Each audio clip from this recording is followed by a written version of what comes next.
But the way of the cross understands that God is with us through everything, and he will help us in all situations.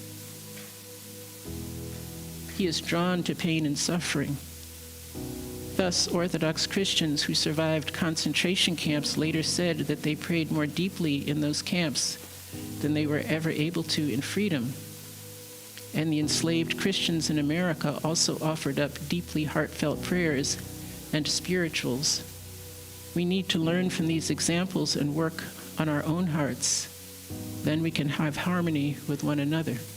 Well, I think a lot of people in our world, especially our Western world, really, Orthodoxy, although it's growing in many ways, we still don't really hear about it in mass in the greater world. Of course, it's growing, the knowledge of it's growing, but there's really a difference. I think a lot of people are searching for that experience. They have some of the truth, but they're searching for that true experience of God. And the Orthodoxy in the mystical ways of the church has always expressed that same beauty. Now, how do we bring this to other people? Now, we talked about just briefly in the room with fellowship.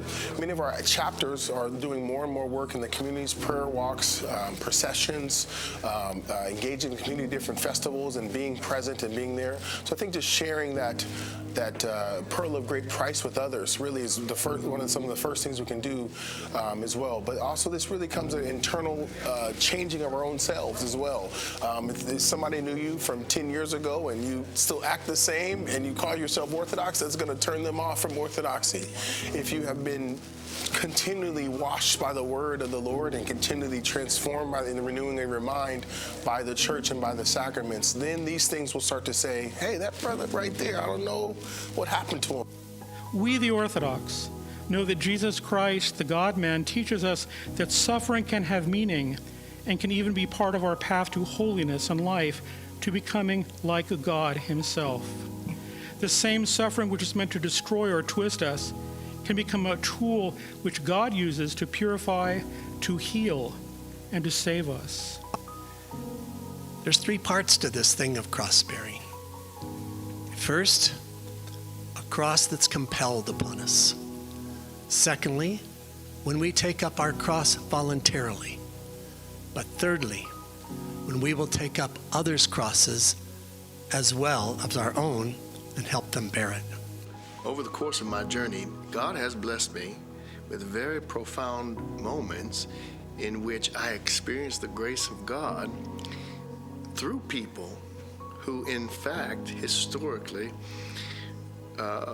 had roots to ancestry that was on the other side of my racial trauma.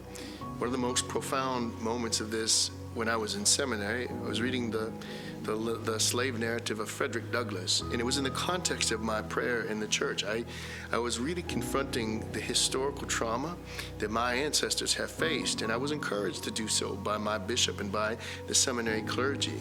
It was an extraordinary journey to do this in the context of the Fellowship of St. Moses the Black, where I'd first learned the power of not only delving into our past, but delving into our past in the context of the church, so that God would give us eyes to truly see what gems God had revealed to us, even through the suffering of our ancestors. And it was in that context, reading the slave narrative of Frederick Douglass as a spiritual exercise, prayerfully, in the context of communion with the Holy Orthodox Church, that I was hearing how bad slavery was in the state of Maryland.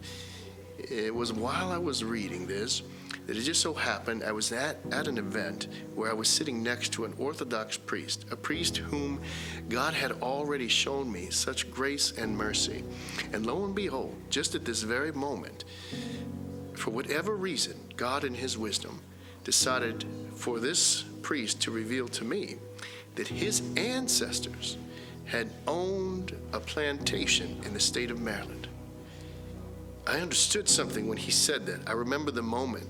It was almost like a shock to my heart, because I was hearing from the words of Frederick Douglass himself how horrible it was. I began to think about his ancestors, the people that raised him, the people that informed him, the history that he had, from which he had based his identity. And there was a brief pause in the depth of my heart.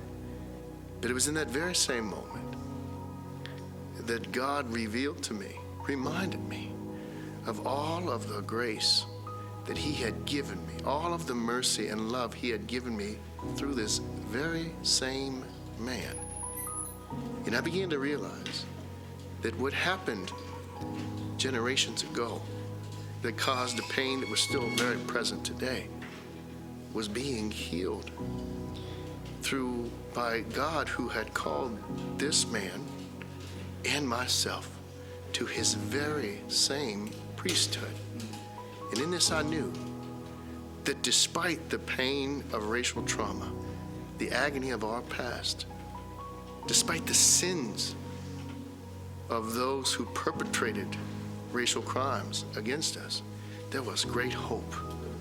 There was great hope for us and for the future of slaves, of the descendants of slaves, just as there was great hope for the future of those descended from slave owners, that we were finally becoming one family in Christ. And all of this was happening in this mystery of the Holy Orthodox Church.